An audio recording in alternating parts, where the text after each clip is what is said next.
ഇന്ന് മാതൃഭൂമിയുടെ 1-ാം പേജിൽ സഹപ്രവർത്തകയെ ബലാത്സംഗം ചെയ്ത SIയോട് പണം ചോദിച്ചു, ACക്കും പോലീസുകാരനും സസ്പെൻഷൻ.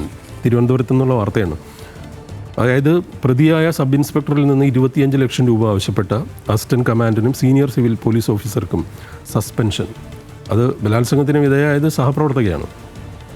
ഇത്തരത്തിൽ ഇതൊരു പോലീസ് ഫോഴ്സിൽ നിന്ന് നമ്മൾ പ്രതീക്ഷിക്കുന്ന വാർത്തയല്ല. ഇപ്പോൾ കഴിഞ്ഞ ദിവസം CSFൽ നിന്നുണ്ടായ കാര്യം പോലെ, അല്ലെങ്കിൽ ED കൈക്കൂലി ചോദിച്ചിട്ട് ED ഉദ്യോഗസ്ഥർ എനിക്കെതിരെ നിയമ നടപടി ഉണ്ടാകുന്നത് പോലെ, അതായത് നമ്മൾ നിയമം സംരക്ഷിക്കപ്പെടുമെന്ന് വിചാരിക്കുന്ന നമ്മൾ ജനതയ്ക്ക് മനുഷ്യർക്ക് ഉണ്ടാകുമെന്ന് വിചാരിക്കുന്നതിൽ നിന്നാണ് ഇത്രയും വലിയ നിയമലംഘനം, ഇത്രയും വലിയ ഹരാസ്മെൻറ്റും ഉണ്ടാകുന്നത്.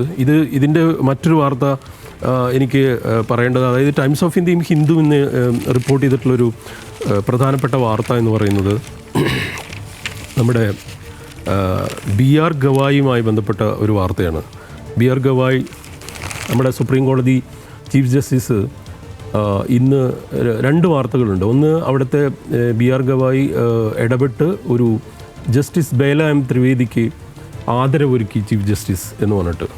അതായത് അഭിഭാഷകരുടെ അഴിമതി അടക്കമുള്ള കാര്യങ്ങളിൽ കർശന നിലപാടെടുത്ത ബേല M ത്രിവേദി എന്ന് പറയുന്ന ആ ജസ്റ്റിസിനെ ഈ അഭിഭാഷക അസോസിയേഷൻ, അവരുടെ ബാർ അസോസിയേഷൻ്റെ യാത്രയപ്പ് പതിവുണ്ട്, അത് നടത്തിയില്ല.